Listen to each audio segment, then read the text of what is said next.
Class 10th board exam में पास होना सबसे आसान बन चुका है अगर आप इस ट्रिक को यूज़ करते हैं। ध्यान से सुनिएगा, स्पेशली वो सभी जिनके लिए पास होना भी मुश्किल है।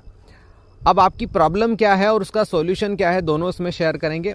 प्रॉब्लम ये है कि जब आप क्लास में जाते हैं, क्लास में जो फेयर कॉपी आप बना रहे हैं उसमें आपको बहुत सारे क्वेश्चंस टीचर लिखवाते हैं, जितने भी बुक्स या रेफरेंस बुक में हैं।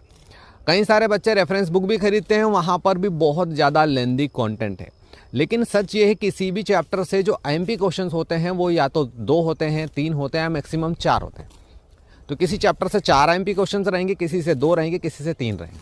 अब आप अगर पूरा चैप्टर लर्न करने की कोशिश करोगे या फिर सभी क्वेश्चन जो टीचर ने लिखवाए हैं 10 क्वेश्चन 12 क्वेश्चन, तो आपके लिए पॉसिबल नहीं है सभी को याद करना, मेमोराइज करना।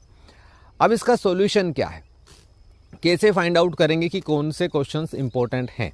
पहला चैलेंज तो ये है। दूसरा चैलेंज ये है कि उनको याद कैसे करेंगे आसानी से।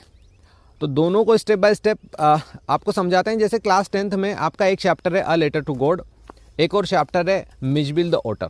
दोनों ही सिंपल चैप्टर है, तो इनसे आपको एक्सप्लेन करेंगे कि आपको कैसे लर्न करना है। अब देखिए, अगर अ लेटर टू गॉड आपकी कॉपी में उसके बहुत सारे क्वेश्चंस लिखे हुए हैं तो उनको भूल जाइए। आपको ध्यान देना है अ लेटर टू गॉड में 2 मेन कैरेक्टर हैं, पहला है लेंचो, दूसरा है पोस्टमास्टर।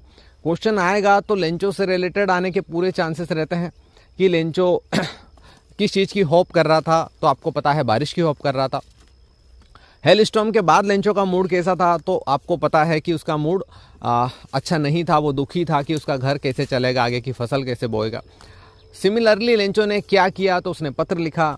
ठीक है, तो इस तरीके से लेंचो के साथ में जो जो इंसिडेंट हुए, जो इवेंट हुए, वो आपको कीवर्ड्स में याद करना है। तो लेंचो से रिलेटेड क्वेश्चन आएगा, आप आराम से आंसर लिख पाएंगे। पोस्टमास्टर से रिलेटेड आएगा तो पोस्टमास्टर शुरू में हंसा था, उसके बाद में उसने अपनी काइंडनेस दिखाई, अपने एम्प्लॉयज़ से पैसे इकट्ठे करे और दिए।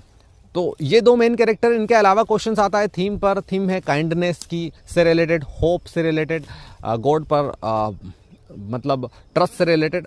तो आपके माइंड में अगर ये चीज़ें क्लियर हैं कि इस चैप्टर में लेंचो है, पोस्टमास्टर, यही 2 मेन कैरेक्टर है, और उसके अलावा क्या क्या इंसिडेंट है, अगर इनको आप कीवर्ड्स में लिख लेते हैं तो मुश्किल से आधे पेज में पूरा चैप्टर याद हो जाएगा। 8-10 लाइन आप लिखेंगे, सब कुछ आपको कहानी क्लियर रहेगी और हर क्वेश्चन का आंसर इसी के अंदर है। लेकिन आपके साथ क्या हो रहा है, अलग अलग क्वेश्चन टीचर्स लिखवाए जा रहे हैं, उनके अलग अलग आंसर लिख रहे हैं, सबको आप रट रहे हो, कुछ भी प्रैक्टिकली आपके पास सॉल्यूशन नहीं है। दूसरा, सिर्फ आपको चैप्टर ही लर्न नहीं करना है, बल्कि ये भी फाइंड आउट करना है कि इस चैप्टर में से कौन से एक्सट्रैक्ट एग्जाम में आते हैं, और उनको भी आप 1-2 बार सॉल्व कर लें ताकि एग्जाम में आपको फुल मार्क्स आए।